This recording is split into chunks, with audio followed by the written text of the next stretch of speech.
안녕하십니까. 생생매거진 오늘 박은정입니다. 올겨울 들어 가장 추운 주말과 휴일이었습니다. 모처럼 찾아온 겨울다운 추위에 전국의 유명 스키장에서는 스키어와 보더들이 은빛 설원을 질주했는데요. 대구에서도 신천둔치에 마련된 야외 스케이트장에 스케이트와 썰매 등 겨울 레포츠를 즐기려는 시민들이 북적이었습니다.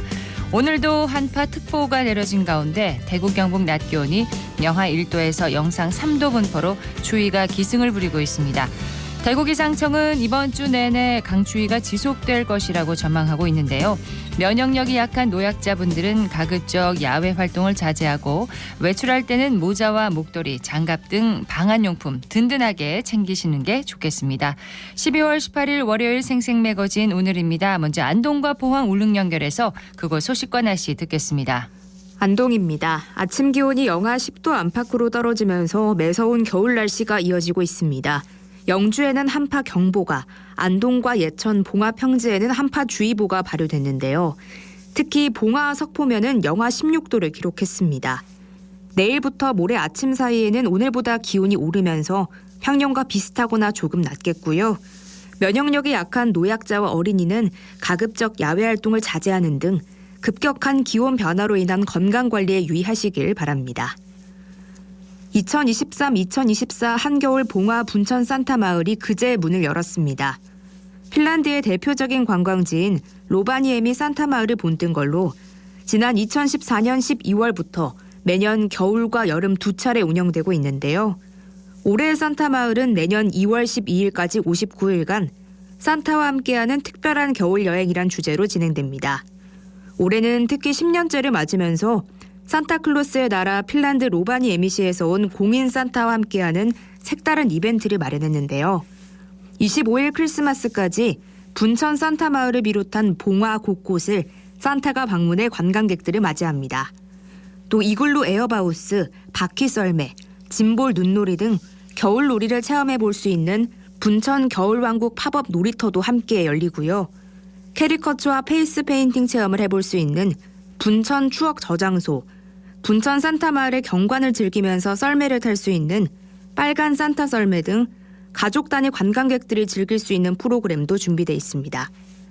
연말 봉화 분천 산타마을을 방문하셔서 즐겁고 따뜻한 추억 많이 만들어 가시는 것도 좋겠습니다. 지금까지 안동이었습니다.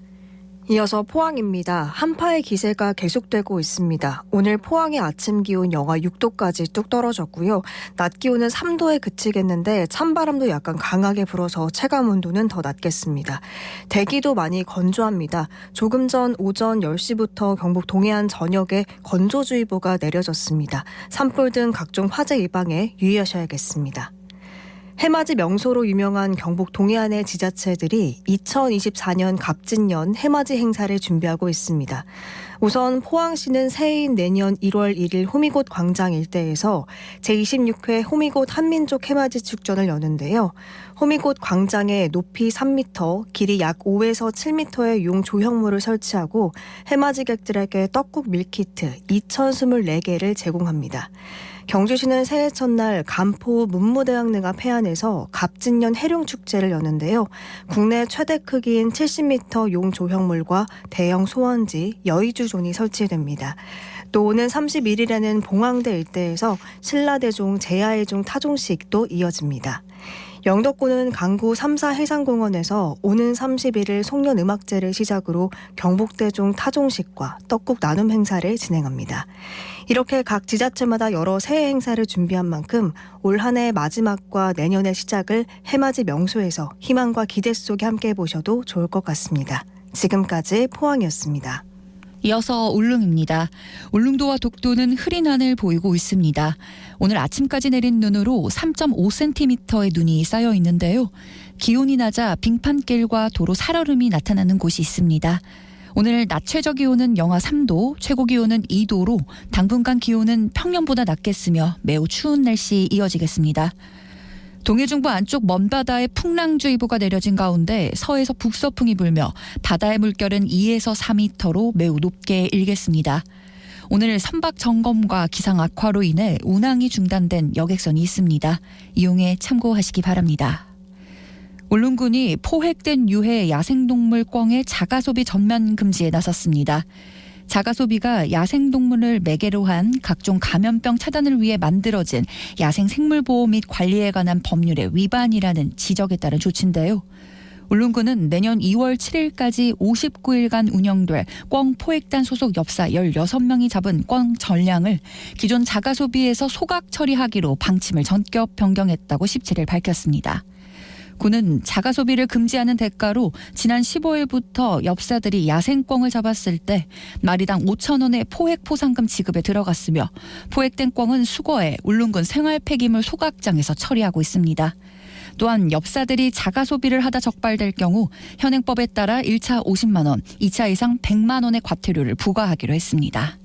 앞으로 울릉군 관계자는 관련 조례 정비와 예산 확보 등을 통해 꿩 포획 사업이 제대로 추진될 수 있도록 하겠다고 밝혔습니다. 지금까지 울릉이었습니다.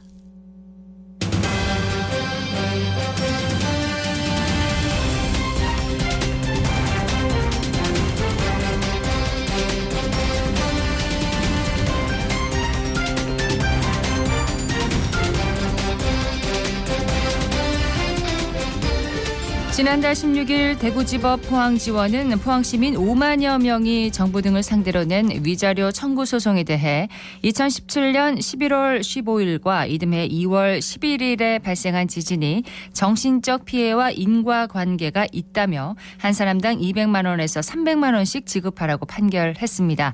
이에 정부와 포스코뿐만 아니라 원고인 포항지진범시민대책본부도 항소장을 제출하면서 포항지진 손해배상 소송은 2라운드에 접어들었는데요.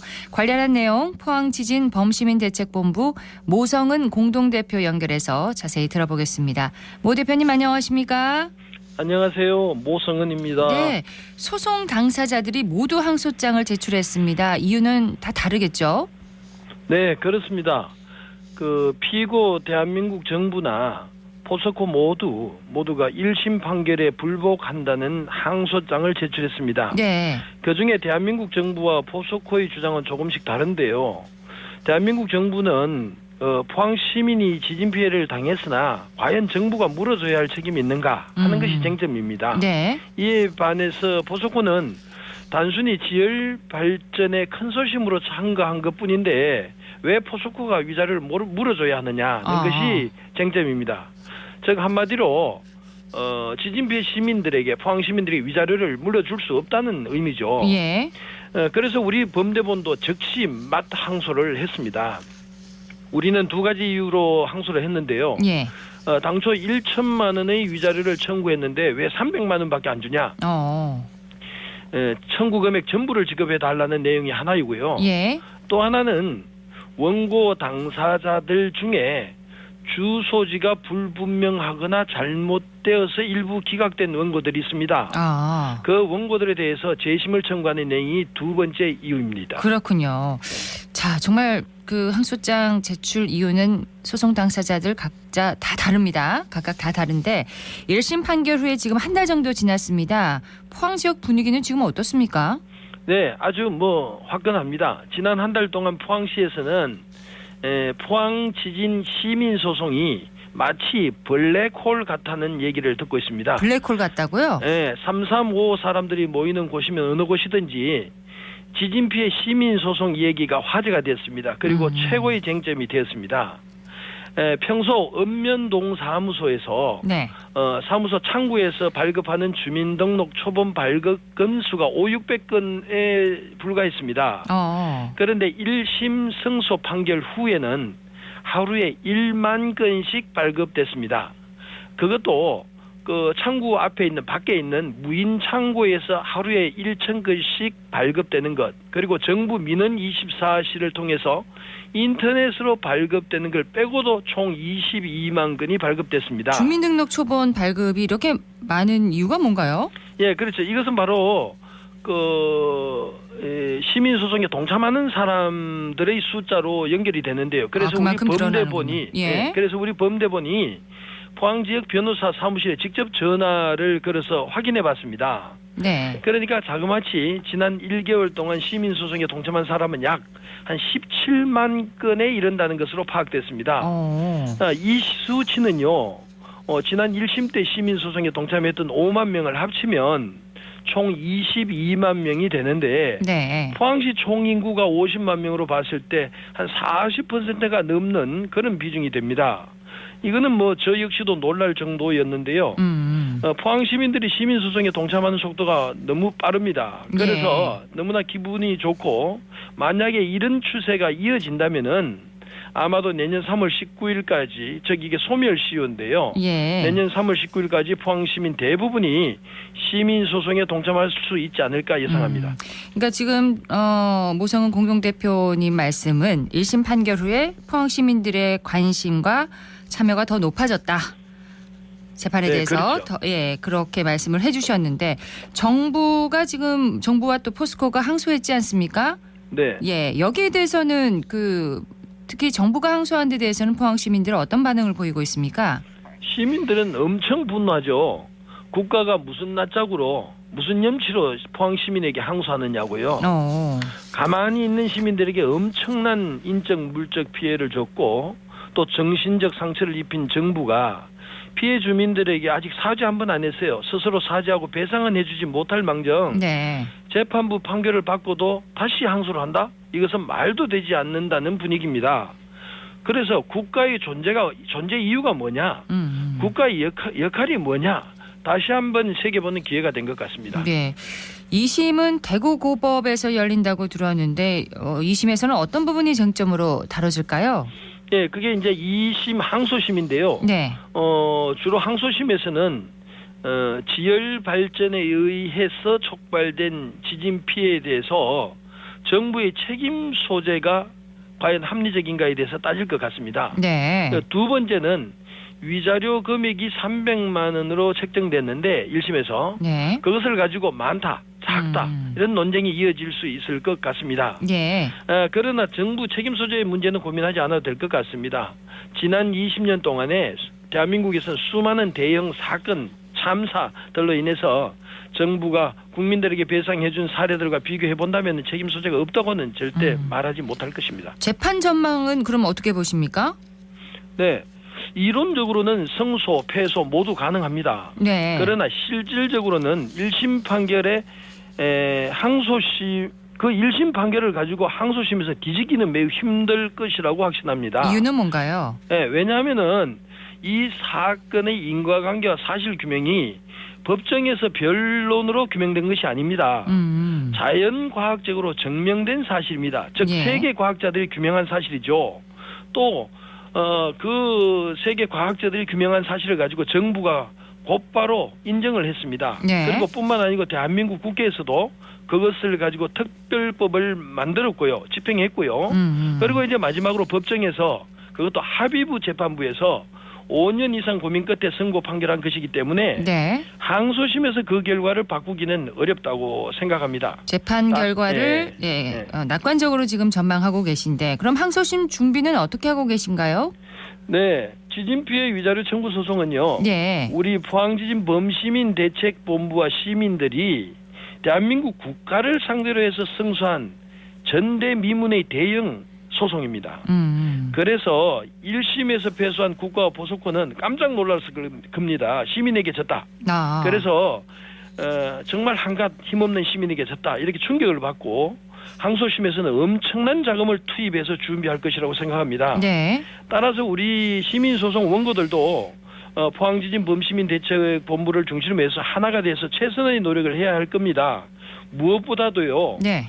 처음부터 이 소송을 반대했던 정치인들이 많았습니다. 그 정치인들이 제발 숟가락 올리기 위해서 나서면 큰일 납니다. 그리고 시민의 힘을 분산시키는 효과가 됩니다. 네. 시민들이 이걸 막아줘야 되고요.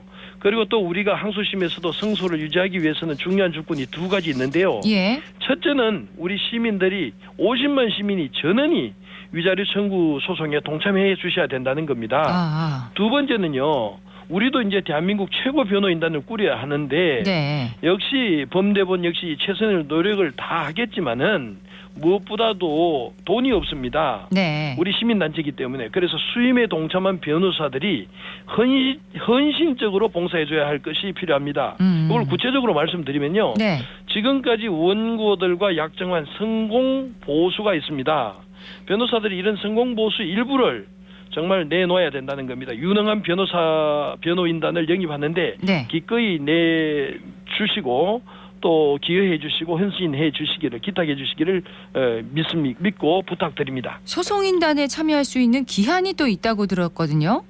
네, 그렇습니다. 이게 소멸시효인데요. 예. 내년 3월 19일까지 무조건 법원에 접수가 돼야 합니다. 아. 그 이후가 되면은 이 소송 권한을 잃어버리게 되는 것이죠. 예. 네. 3월 19일까지 그러니까 포항 시민을 말씀하시는 거죠? 네, 그렇습니다. 예. 소송인단에 참여할 수 있는 기한이 있다라고 얘기를 해주셨고 취약계층의 소송을 돕기 위해서 무료 착수금 프로젝트를 또 추진하고 있다고 들었는데 이 내용은 좀 무슨 내용인가요? 예, 그렇습니다. 우리 범죄본이 이게 처음 이제 내놨는 건데 네. 우리 그 일반 시민뿐만 아니라 생계가 어려운 취약계층 그리고 행동이 부자연스러운 심한 장애인들 네. 이런 사람들은 정말 이거 보고도 소송에 동참할 수 없습니다. 그래서 우리는 우리 범죄본과 함께하는 법무법인 인을 네. 그리고 최구열 변호사 등과 함께 협력해서 무료로 즉 착수금 제로, 착수금 없이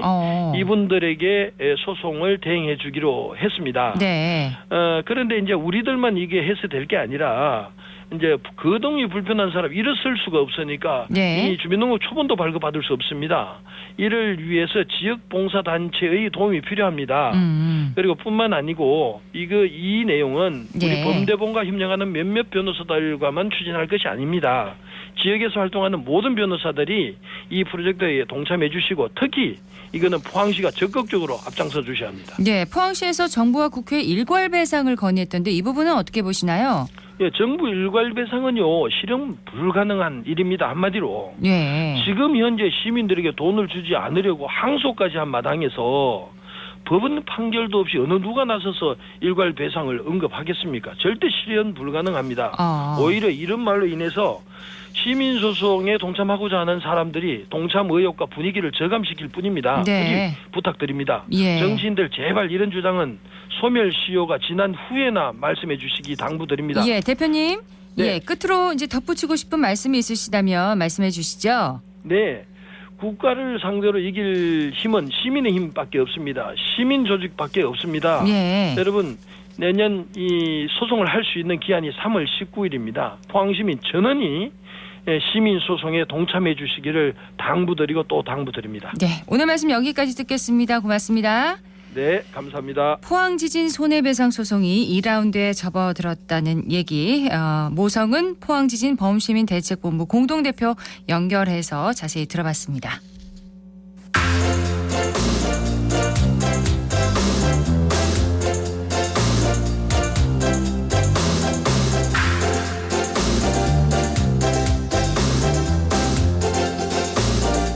(11시 23분) 지났습니다. 지역 시민 미디어 활성화를 위해서 올 한 해 지역 미디어 활동을 되돌아보고 결산하는 자리가 마련됐습니다. 현장을 배하연 리포터가 다녀왔다고요? 네, 지난 15일에서 17일 3일 동안 대구 시청자 미디어센터의 개관을 기념하는 대구 시민 미디어 페스티벌이 개최됐습니다. 예. 이번 행사는 개관 기념 프로그램부터 지역에서 제작된 여러 단편 영화, 다큐멘터리 영상까지 다양한 시청각 행사로 구성돼 있었는데요. 먼저 현장의 소리와 함께 시민들의 이야기까지 들어보시죠. 2023 대구 시민 미디어 페스티벌을 시작하겠습니다. 편안하게 즐길 수 있는 행사나 콘텐츠를 만들 수 있다고 생각을 합니다. 대상 류승원 이 상장을 수여합니다. 2023년 12월 15일 대구 영상 미디어센터 서성희.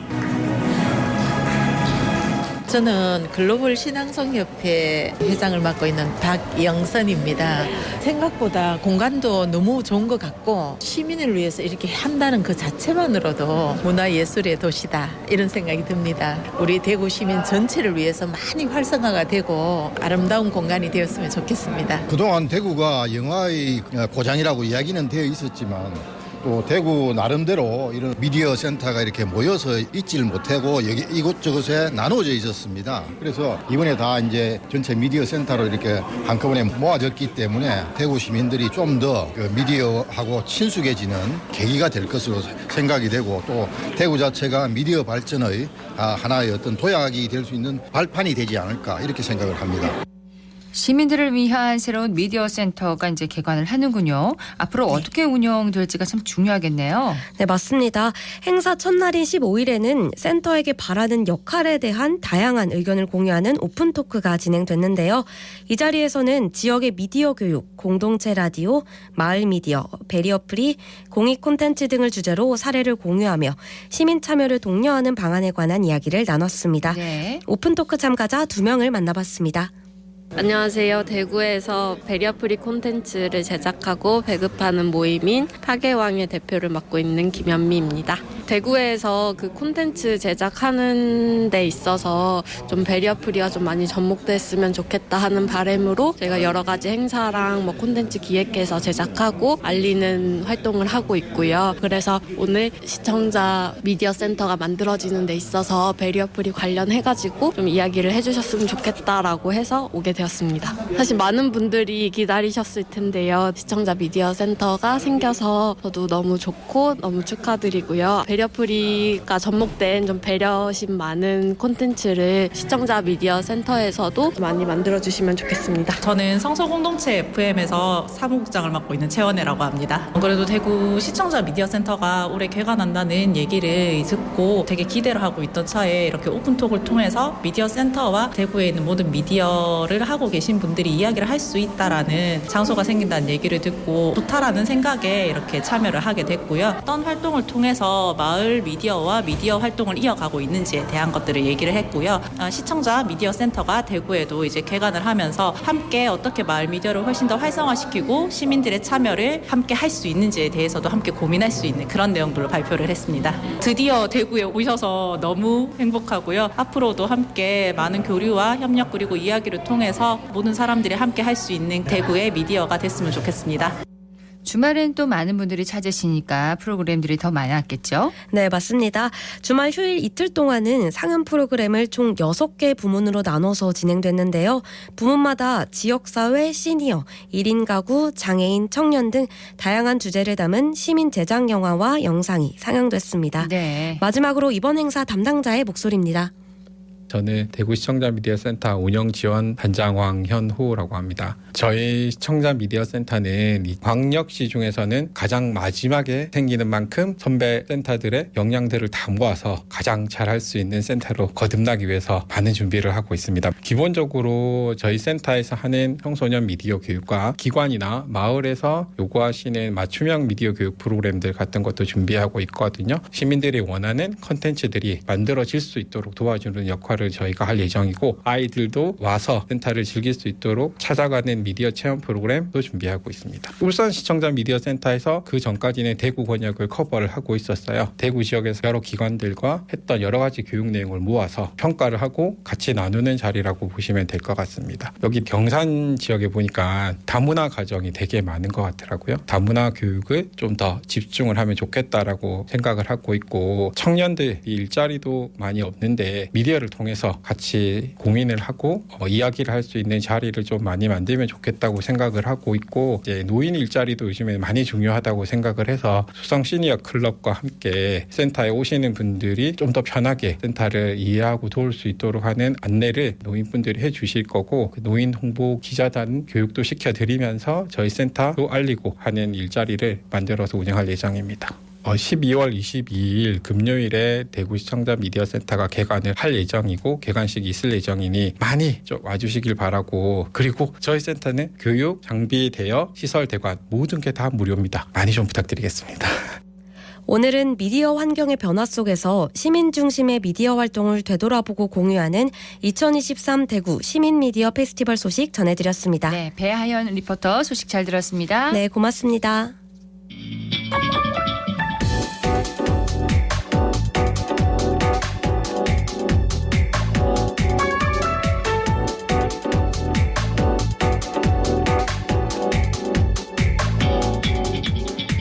묻고 듣고 생각과 마음을 나누는 방송.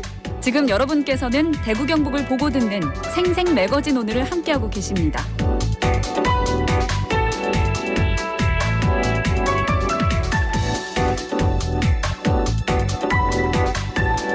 11시 30분 지났습니다. 기자의 눈으로 지역의 현안과 이슈를 들여다봅니다. 매일신문 정우택 기자와 함께합니다. 어서 오세요. 네, 안녕하세요. 자, 오늘 정 기자가 주목한 주제는 뭔가요? 네, 반도체 동맹입니다. 반도체 동맹. 네, 지난주 윤석열 대통령과 삼성전자 이재용 회장의 네덜란드 국빈 방문이 있었죠. 예. 귀국길에 이 회장에게 이번 순방의 성과를 묻자 90%가 반도체였다며 미소를 보였는데요. 대통령과 한국 재계서열 1위 대기업의 회장이 네덜란드를 찾은 이유가 바로 반도체 동맹을 강화하는 게 목적이었다고 볼 수 있습니다. 네, 순방을 시작하고 마칠 때까지 빠지지 않았던 키워드가 바로 반도체였네요.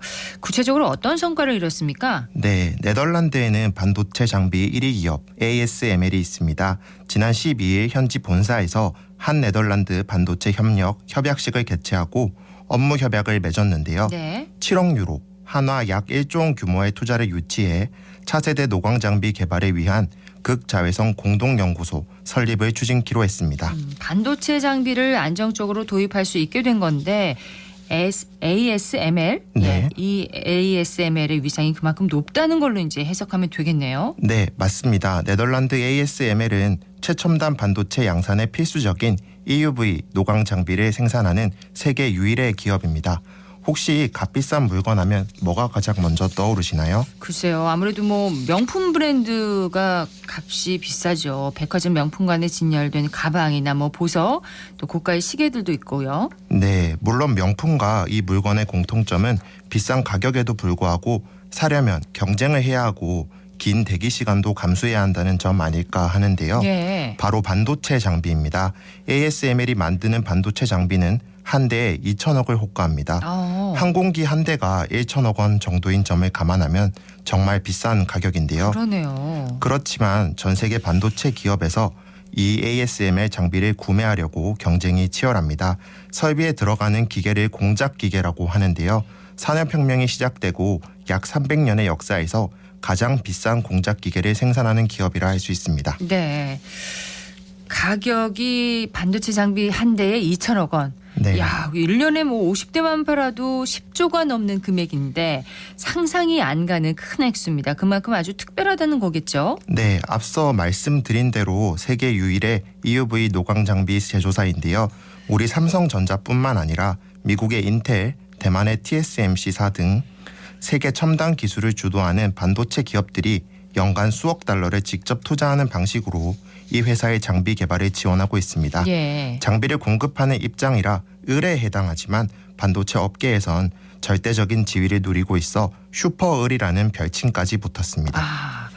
명품샵 앞에 이제 그 줄이 길게 늘어서는 것처럼 반도체 장비를 구입하려면 투자도 하고 또 노력이 필요하다는 건데 이번 순방을 통해서 삼성전자가 좀 유리한 위치를 점했다고 보면 될까요? 그렇습니다. 이번 순방에 동행한 삼성전자 디바이스 솔루션 부문 경계현 사장은 이제 EUV에 대한 기술적인 우선권을 갖게 됐다며 장기적으로 디램이나 로직에서 하이 NA EUV를 잘 쓸 수 있는 계기를 만들지 않았나 생각한다고 밝혔습니다. 네. 또 경 사장은 이번 협약은 경기도 동탄에 공동연구소를 짓고 거기서 장비를 들여와 두 기업의 엔지니어들이 같이 기술 개발을 하는 것이 주 목적이라며 장비를 빨리 들여온다는 관점보다는 공동 연구를 통해 최신 장비를 더 잘 쓸 수 있는 협력 관계를 맺어가는 게 중요하다고 덧붙였습니다. 네. 반도체 장비를 활용할 수 있는 토대를 만들었다는 면에서 전체적인 반도체 공급망에 튼튼한 우군을 확보했다고 볼 수 있습니다.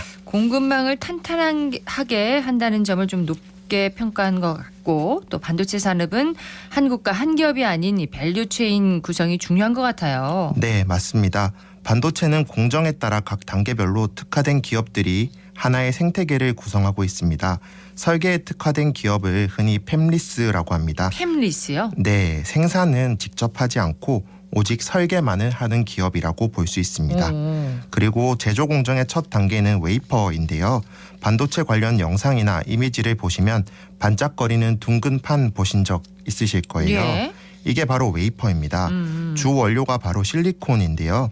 세계 첨단 산업의 중심 실리콘밸리라는 이름이 붙은 이유도 바로 반도체에 들어가는 실리콘 때문입니다. 네. 웨이퍼와 폭토 식각, 즉착 및 배선, 패키징 공정 순으로 제조가 이뤄지는데요. 이런 실질적인 제조 공정을 담당하는 기업을 생산에 특화된 파운드리라고 합니다. 대만의 TSMC가 파운드리 분야에서 왕자를 차지하고 있죠. 네. 스마트폰 데이터 센터는 물론 자동차 제조까지 세계 산업이 TSMC의 높은 연관성을 지니고 있습니다. 분야별로 이렇게 독보적인 위치를 차지한 기업이 분명히 있다는 건데 우리가 익숙한 한국 기업들은 어떤 분야에 특화되어 있는 건가요? 네, 한국의 삼성전자와 하이닉스는 종합반도체 회사로 볼 수 있습니다. IDM이라고 하는데요. 설계부터 제조까지 모든 공정을 처리할 수 있습니다.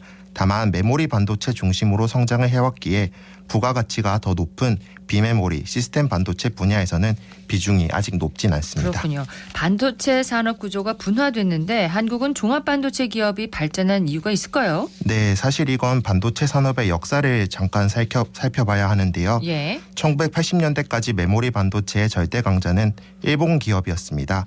1990년대 초만 해도 세계 반도체 1위부터 3위가 일본 국적이었는데요. 세계 2위 경제 대국이 된 일본은 다소 오만한 자신감을 내비쳤고 미국과 미묘한 신경전이 벌어졌습니다. 메모리 분야에서 일본과 가격 경쟁이 극단으로 치닫게 되자 미국 기업들은 사업 철수를 결정했고 이때 기술과 생산 설비를 바로 삼성전자에 넘겼습니다. 기회였네요. 네, 비록 메모리 반도체 사업을 접어야 하는 상황이었지만 일본에게 독점적인 권한을 넘기지 않겠다는 판단이었죠. 네. 적의 적은 동지라는 말이 있죠. 당시 고전을 면치 못하고 있던 삼성전자가 미 반도체 업계 입장에선 친구였던 셈입니다. 메모리 반도체는 종합 반도체 기업이 유리한 분야였고 여기에 뛰어든 한국 기업이 지금 세계 선두 자리에 위치해 있습니다. 그렇습니다. 자, 한국이 좋은 기회를 잡아서 이제 메모리 분야에서 1등이 된 건데 정말 흥미로운 이야기네요.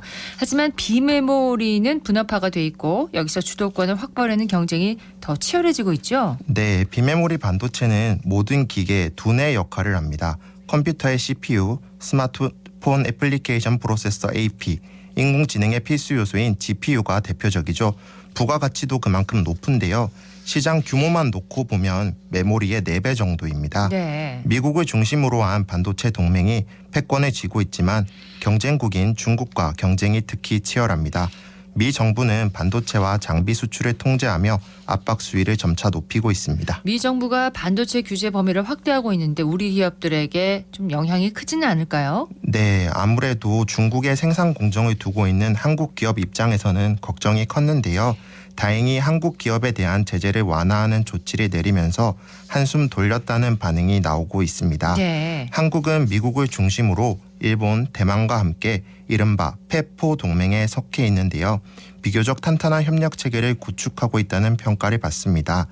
또 네덜란드와 외교 관계에 있어서도 반도체 동맹을 명문화하면서 보다 유리한 입장이 됐다는 해석도 나옵니다. 대구 경북도 반도체 산업 육성에 박차를 가하고 있는데 지금 현황은 어떻습니까? 네, 대구 경북의 경우 반도체 산업에 있어 소재, 부품, 장비, 일명 소부장 산업 중심으로 밸류체인을 구성하고 있습니다. 예. 산업 규모도 매년 커지고 있는데요. 한국무역협회 대구 경북 지역본부 보고서에 따르면 2019년부터 지난해까지 최근 4년간 지역 반도체 산업 수출 규모는 매년 대구가 9.2%, 경북은 12.4%씩 성장한 것으로 나타났습니다. 대구는 AI 반도체에 들어가는 인쇄회로 기판 수출이 크게 늘었고 경북은 반도체 제조용 장비 수출액 증가가 견인했습니다. 네. 구미는 반도체 특화 단지로 지정되면서 관련 투자가 활발한 상황이고 대구의 경우 설계 전문 팹리스 유치로 산업 생태계를 강화할 것으로 보입니다. 자, 반도체 동맹 강화로 낙수 효과를 좀 기대할 수 있을까요? 네, 지역 산업계는 반도체 산업 성장에 기대를 걸고 있는데요. 수도권과 차별화된 시스템 반도체 산업을 육성하는 계획을 추진하고 있기 때문입니다. 구미시는 특히 반도체 소재 부품 R&D 센터 구축에 힘쓰고 있는데요. 예. 정부에서도 첨단 산업단지 특화단지에 대한 투자가 적기에 이뤄질 수 있도록 불합리한 규제를 개선하겠다는 뜻을 밝혀 향후 관련 산업 성장에 대한 기대감이 더욱 커지고 있습니다. 자, 오늘은 반도체 동맹의 의미와 현황에 대해서 짚어봤습니다.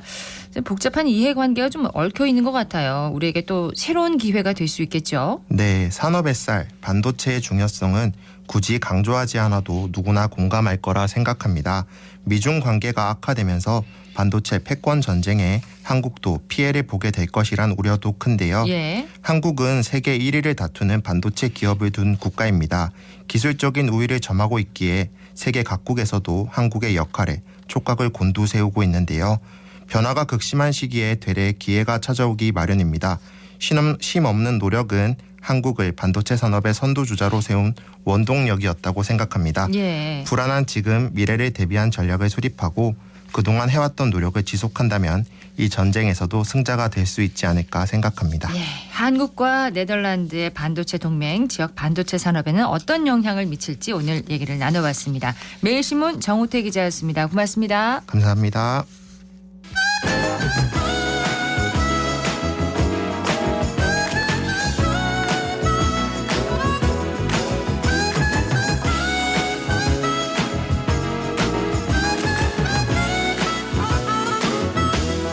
월요일 생생매거진 오늘 함께하고 계십니다. 정치 알아야 바꾼다. 정치 알바 시간입니다. 김수민 시사평론가 연결되어 있습니다. 안녕하세요. 네, 반갑습니다. 예, 먼저 내년 총선 선거구 문제부터 좀 살펴보겠습니다.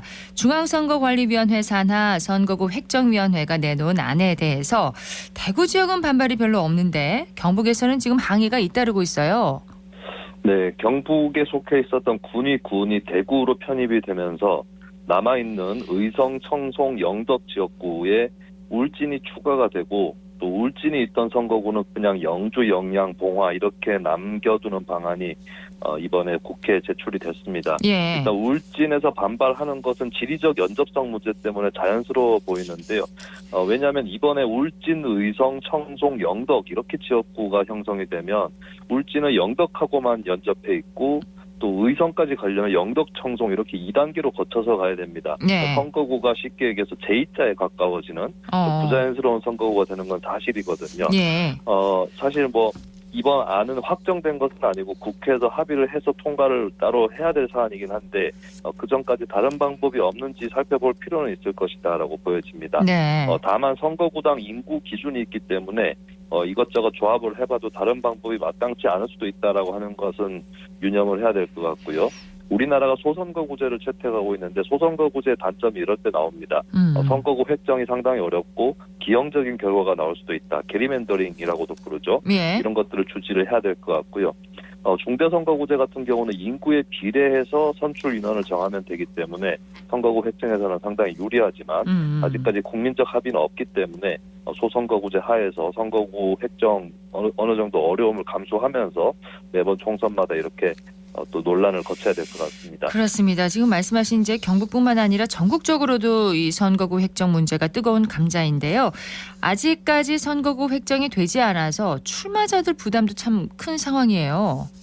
네, 이게 원래 법적으로는 총선일 1년 전까지 선거구 획정이 돼야 됩니다. 예. 하지만 벌칙이나 처벌 조항이 없어서인지 국회가 매번 총선 때마다 선거를 4, 50일쯤 앞두고 선거구를 최종 획정을 해왔는데요. 지역구의 현역 의원들은 지역에 인지도가 있기 때문에 부담이 덜하지만 정치 신인이나 원외 인사들은 사실 지난 12월 12일부터 예비 선거운동에 들어가긴 했지만 네. 나중에는 본인이 선거운동한 지역 일부가 제외가 되거나 선거운동 안 한 지역이 선거구에 들어온다거나 심한 경우에는 어느 선거구로 나가야 될지 결정을 하기가 어려운 이런 상황에 처해져 있는 정치 시민들도 많이 있습니다.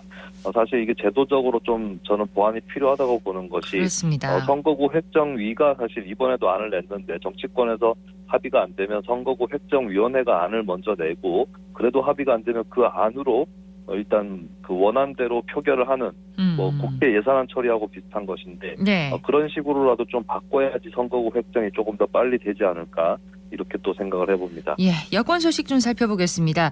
국민의힘에서 김기현 의원이 당 대표직을 이제 사퇴하면서 주말 사이에 한동훈 법무부 장관이 국민의힘 비대위원장으로 고려되고 있다 이런 소식이 나왔는데요. 홍준표 대구시장이 윤석열 대통령 아바타를 다시 당대표로 만들어본들 선거가 되겠나 이렇게 비판하기도 했습니다.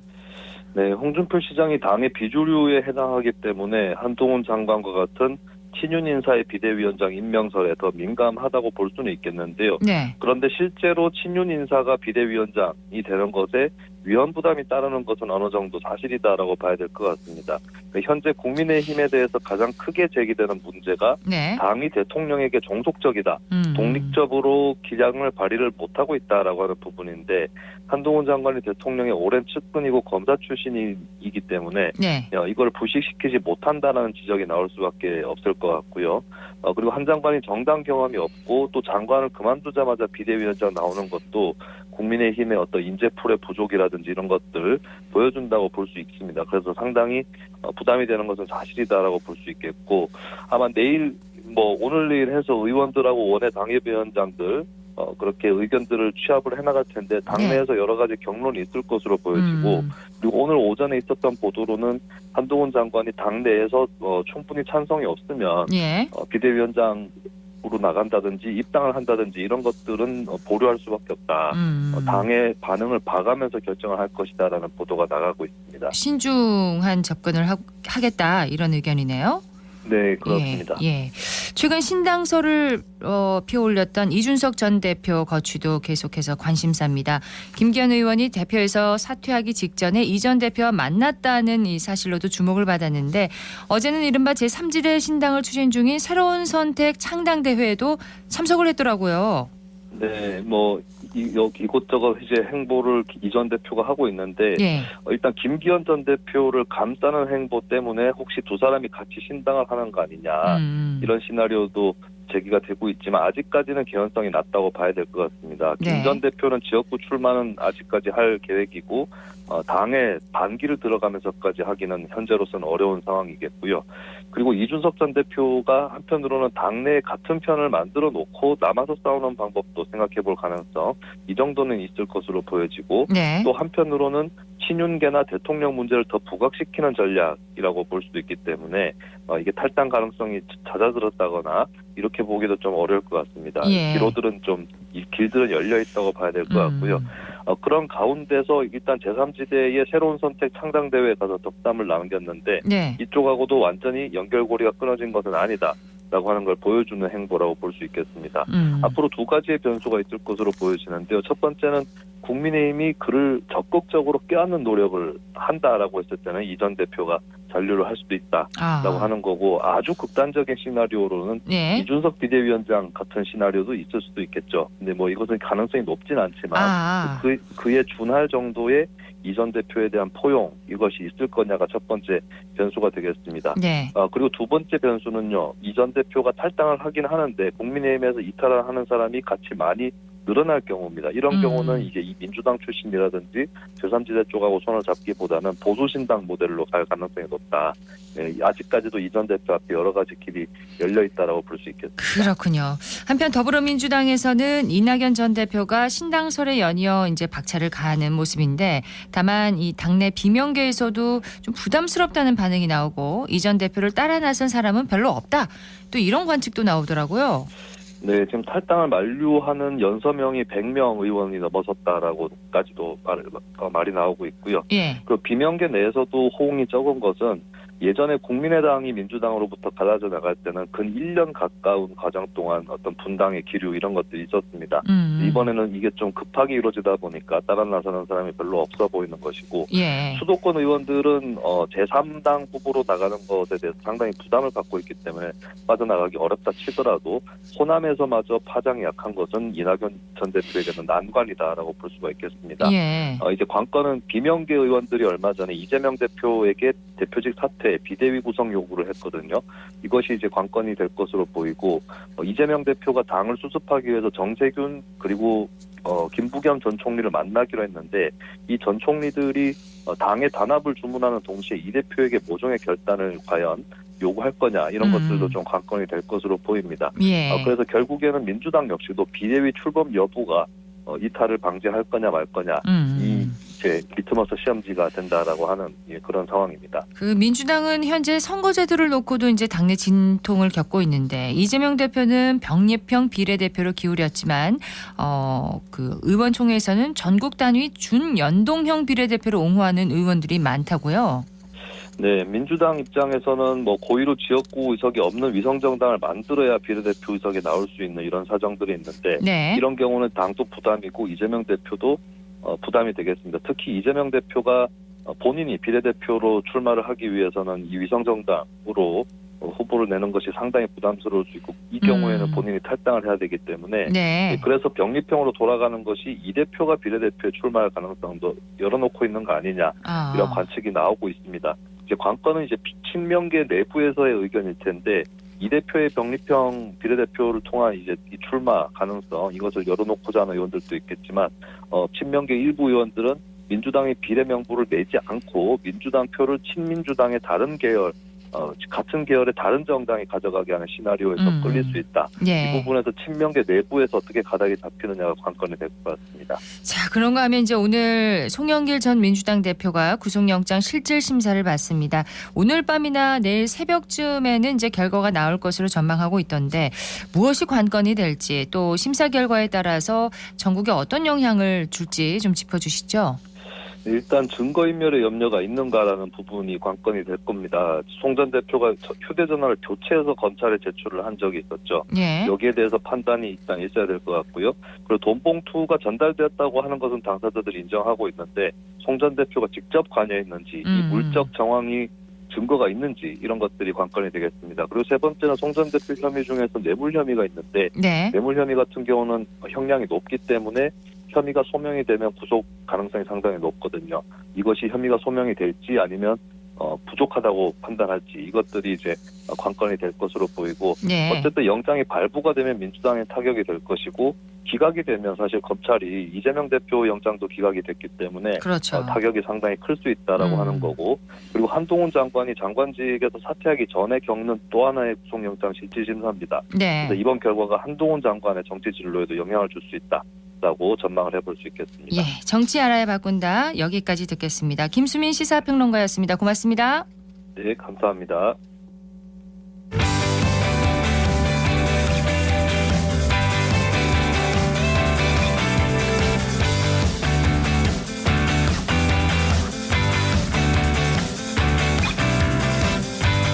클릭 정보 클립.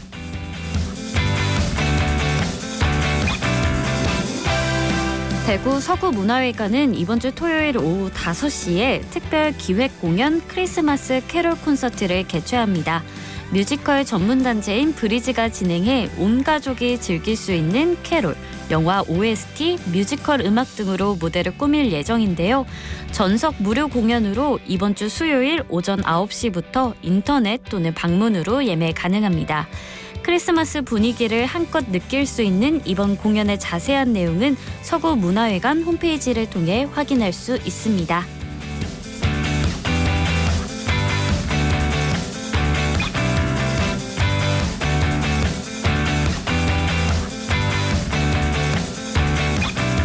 대구예술발전소가 트랜스아트 지원 결과 전시 스타테크를 다음 주 화요일부터 내년 2월 18일까지 3층 미디어 공간에서 개최합니다. 트랜스아트는 과학기술과 결합해 다양하게 진행되는 예술활동인데요. 이번 전시는 올해 대구예술발전소에서 진행된 미디어아트 기술교육에 참여한 지역 예술가 중 선정된 5명의 예술가가 참여합니다. 기술과 예술이 융합된 다채로운 작품을 만나볼 수 있는 이번 전시 많은 관심 바랍니다.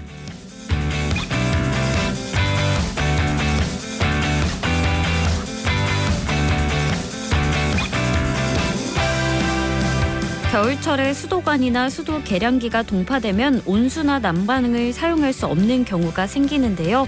이를 예방할 수 있는 방법 알려드립니다. 먼저 온수나 급수 배관을 보온재나 헌옷 등으로 감싸 찬바람을 막아줘야 합니다. 또 외출 시에는 수돗물을 들어 조금씩 흘려보내야 하는데요.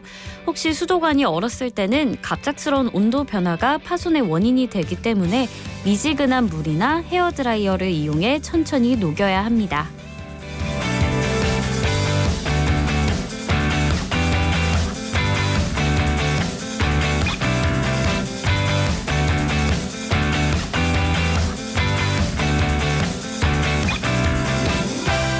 제5회 수성빛 예술제가 이번 주 금요일부터 31일까지 대구 상화동산과 수성로 둘레 동편에서 열립니다.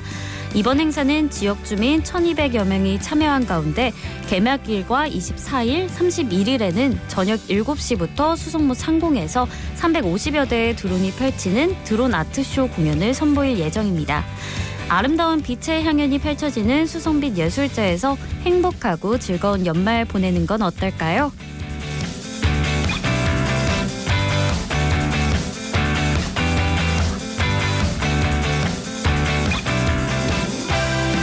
경상북도가 주최한 2023 전통 복식산업 활성화 지원 사업의 성과 전시회가 내년 1월까지 상주에 있는 한국한복진흥원에서 열립니다.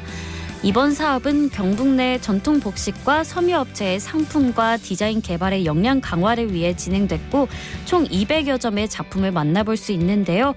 한복 대중화를 위해 열린 다양한 사업의 성과를 한눈에 볼 수 있는 이번 전시 많은 관심 바랍니다. 지금까지 클릭 정보 클립 박나영이었습니다.